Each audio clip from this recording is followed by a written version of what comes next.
mo fẹ́ kí ẹ gbọ́ ọ̀rọ̀ látẹnu bàbá Kọ́láwọlé Àyìnlá Kollington, bàbá Kébé Kwara. Mo fẹ́ kí ẹ gbọ́n tí bàbá sọ lórí awuyewuye tó wà nílẹ̀ náà ní lágbolé FUJI, lórí ta ló ní FUJI, ta ni ò ní FUJI, ta ló dá FUJI sílẹ̀. Ẹ jẹ́ á gbọ́rọ̀ lẹ́nu bàbá Kébé Kwara General Kollington Àyìnlá. Tẹ́ bá wá gbọ́ tán, màá tún wá mú ti K1 the ultimate, màá mú tiwọn náà wá. ẹnìkan olórí burúkú kan máa sọ pé òun ló ń dá FUJI ilẹ̀ níbo ìmúnigbà òun náà bákàrà náà ń bímọ.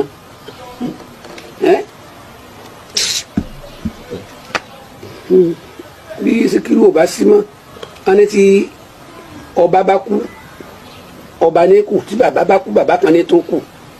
so sínsìn bá sì wà láyé o èèyàn ò lè sọ̀rọ̀ ẹ̀ lókù díẹ̀ káàtó kí n má da onítọ̀hún lóhùn. wa ẹgbẹ́ bá gbá má làdé nìkan dóde. látọjọ́ kékeré mi.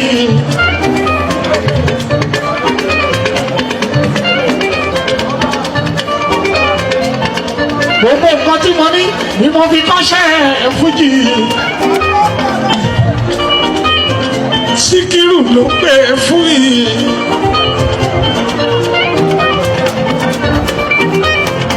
bí mo ṣe ń jó mo ṣe ń yọ̀, ẹ má bá mi wí ìwọ̀n lọ́hùn bá ṣe o. ẹ̀yà bárùkù tí àsìkò tí yín náà dé. yóò yẹ kí bọ́ Sikiru lẹ́sẹ̀. ó ṣíwájú èèyàn ò lè rí ṣùgbọ́n mi o.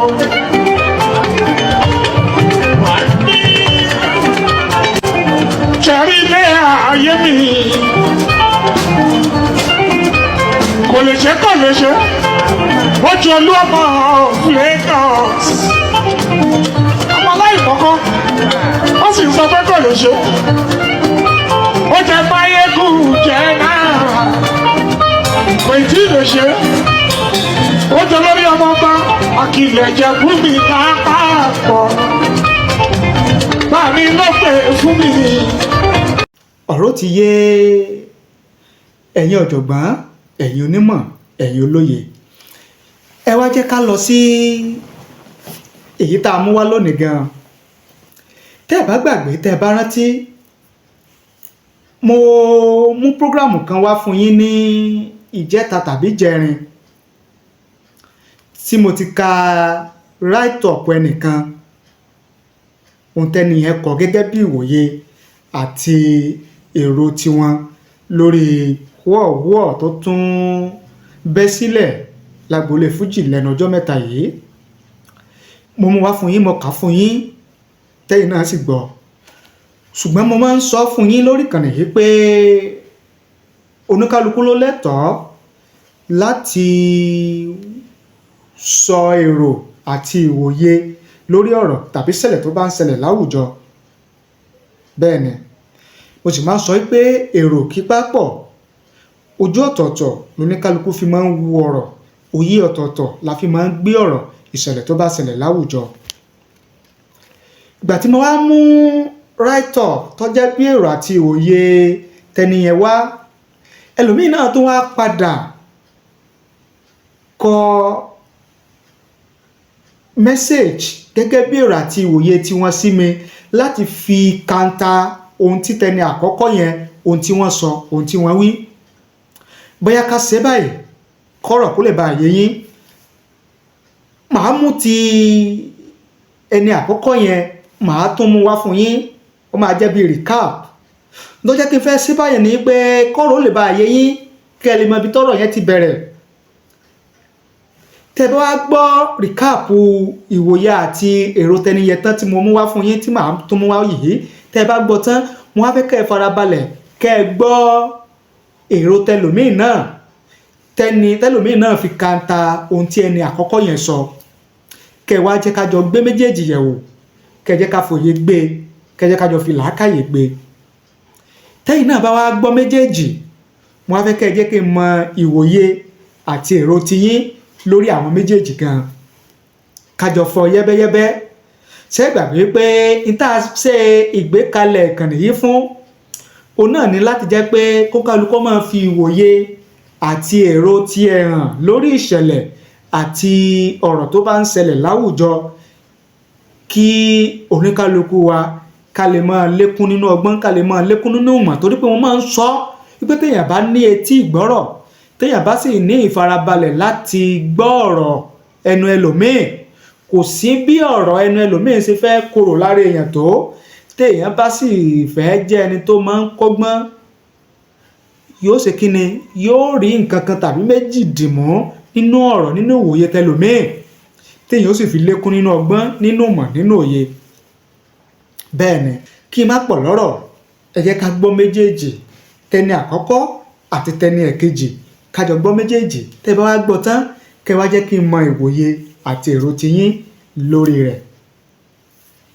Ó ní the only two Fuji musicians whose songs I actively follow are Sikiru Ayinde Barrister and Obesere. I never bought any record by K1 and I never consciously sat down to listen to any of his songs. The ones I know, I picked up as a passive listener. However, K1 may have some good points about the origin of Fuji via a genre of Yoruba and Islamic-oriented music called Were. The way to go is to listen to Sikiru Ayinde Barrister himself in an interview where he did a recap of how Fuji came to be known as FUJI. Let us note some points as stated by Sikiru Ayinde Barrister himself during his lifetime. 1. The origin of FUJI is Were. 2. Were was mostly a 30 days musical freestyle performance during Ramadan. 3. Those who were very famous in the Were performances include Laigbade, Kawu Aminu, Basiru Abinuwaye, Jolly Lawan, Baba Ralia, etc. In fact, in Sikiru Ayinde Barrister's own words, those big and old people have been playing one sort of music as at 1950s in Lagos called Fuji music, but this is not the type of Fuji music they are playing. 4th, I turned Were music to professional music. I renamed it Fuji. That was 1966. What does this mean? It simply means he was responsible for renaming the genres from a 30 days showpiece to something more regular, more entranced, and more profitable. Sikiru Ayinde Barrister gave this interview in English. No ambiguity. He said, I renamed. He did not say I originated. 5th point.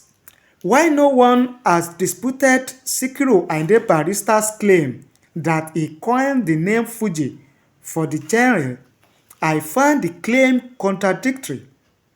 Note that Sikiru Ayinde Barrister, in his own video interview, admitted that Fuji was played in Lagos in 50s.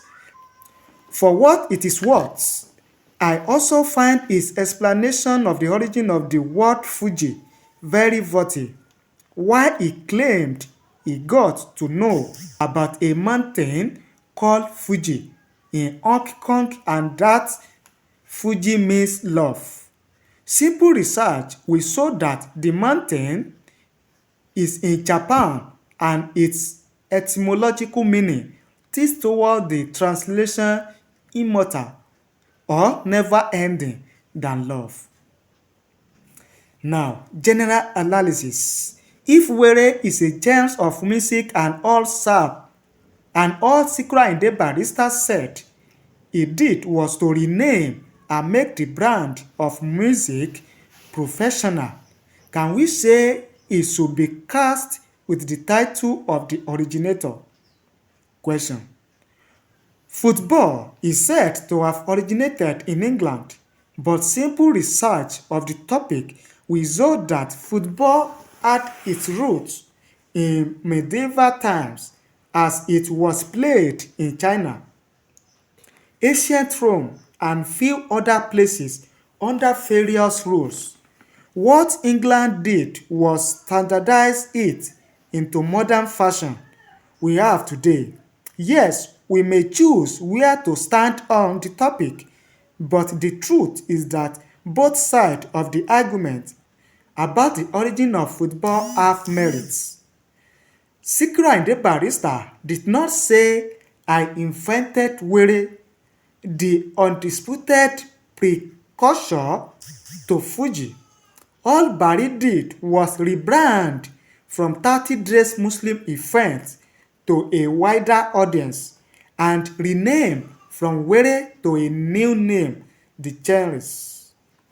These facts of rebranding and renaming do not come to an irresistible conclusion that Sikiru Ayinde Barrister originated a genre of music that was unheralded. Epo Akara, who started making records before Sikiru Ayinde Barrister, labeled his brand Ajisari Group that wakes Muslims up for pre-dawn Ramadan meal called Sari. A firm confirmation that were genres at Epo Akara. A firm confirmation that were gen at Epo Akara. Sola Saka Laigbade, Ayinde Barrister, Kollington Ayinla, Kawu Aminu, Sakariyau Danfo, and others as exponents. If Were is the root and FUJI is a branch, is there really any sustainable argument of founding or originating, since we know that over time lots of music genres evolve with innovations? Even in the house of FUJI, we currently have FUJI hip hop, FUJI amapiano, FUJI reggae, etc. K1 sang kó tó wá dorí Agbájélọlá Bàrúsátì mi o. Dr. Sikiru mi Ayinde Adé Agbájélọlá Barrister, orí ẹ̀ sáà lérè ti yí padà o. This was after he has recanted the Ajiwere days. To me, the Were days cannot be extricated from the evolution of FUJI by some of the Were exponents, including Sikiru Ayinde Barrister and Kollington. The brand of Were music, having been revolutionized by Sikiru Ayinde Barrister and accepted as a regular, not strictly Islamic musical brand, only moved up a notch rather than being a brand new phenomenon. Was this the same King K1 said? No, no more, no less. Ẹ jẹ́ kí n mú èrò àti ìwòye ẹni yìí, ìyẹn Mr. Kazeem Balogun, kí n mú wá fún yín gẹ́gẹ́ bí wọ́n ṣe kọ. Wọ́n ní the misinterpretation or misunderstanding of the word created in the context of the subject matter is what opened a floodgate of confusion and deceitful arguments. Affirming that some people have been using the term FUJI to describe their activities whenever they are playing does not translate to mean that the song they were singing at the time at that time was called FUJI. But what they were doing at the time is they call FUJI, FUJI, etc. None of them has never called their music itself FUJI music. And this is the reason no one can actually name any particular individual who was singing this FUJI music then. That is one. Secondly, those that Wasiu mentioned in his Flavor album as FUJI musicians before Barrister, none of them played FUJI music. Majority of them were Sakara musicians. Ekpo Akara brand of music is Awurebe, not FUJI. And Jibowu Barrister is not even a singer. He is a composer or band captain. Wasiu Ayinde is the only individual imposing FUJI on these people. If you can go and ask Kawu Aminu today what kind of music he plays during his active musical expeditions, I am quite sure that he will tell you that he never played FUJI music in his career. Were is the main source where many different music styles originated, but that does not mean there are no distinctions between those brands of music. Sakara is quite different from Awurebe, as well as FUJI music is totally different from others too. It was Sikiru Ayinde Barrister that created different form of music and named it FUJI music. Before him, there was no human being that has ever said, I quote, "My music is called FUJI music." Barrister was the one that created the music, that is FUJI music. There was no music genre named FUJI music before he did name his brand of music as such. Hence, he was the first person that first released an album in FUJI music too. So, what is more are we arguing about? What exactly is so unclear about this subject? In my humble opinion, I believed that unless if you don't want to give credit to whom it deserves, then we can throw the proof into ditch and continue to deny the truth. The word FUJI has been in existence. Of course, the word FUJI has been in existence, but there has been no one that named his or her music as FUJI music before Sikiru Ayinde Barrister. And it is different from Were, Sakara, Awurebe, etc. There is no point merging them together.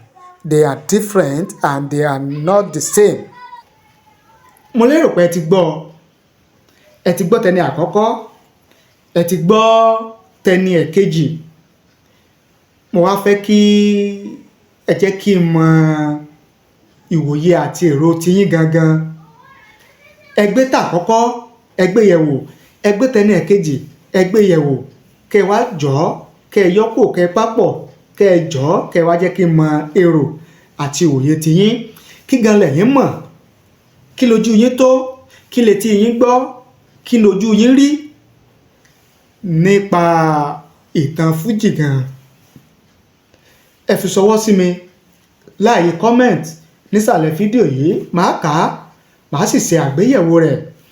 Bóyá yìí sì ní ohun kan tẹ́ ẹ fẹ́ bá mi sọ lábẹ́ aṣọ, tẹ́ ẹ fẹ́ ká sí ní yanya, tẹ́ ẹ fẹ́ jẹ́ kó hàn ní àyè comment, ẹ pè mí, ẹ bá mi sọ̀rọ̀. ojú òpó tẹ́ ẹ lò òun náà ni ẹ̀ ń wò lójú móhùnmáwòrán yín, bó ṣe WhatsApp bó sì ṣe direct call òun náà lẹ́ lò. Ẹ pè mí kájọ sọ̀rọ̀ papọ̀, torí pé èrò ìwòye kì í papọ̀ lórí ìṣẹ̀lẹ̀ tàbí ọ̀rọ̀ tó bá ń ṣẹlẹ̀ láwùjọ. Ẹ bá ní pín, ẹ bá ní share rẹ̀ sórí àwọn social media platform yín kó lè bá káàkiri àgbáláyé. Ẹ má gbàgbé o láti subscribe, ẹ̀yin tẹ́ ẹ bá ti subscribe kẹ́ẹ̀tẹ̀ tán notification bell, ìyẹn àwòrán tó dàbí aago ṣọ́ọ̀ṣì nísàlẹ̀ fídíò yìí, ẹ tẹ̀ kẹ́ ẹ lè máa láǹfààní láti máa rí wa wò, láti máa gbọ́ wa lóòrèkóòrè tá a bá ti mú tuntun wá fún yín. Ẹ ṣé o, àdúpẹ́, àmọ̀rírì yín.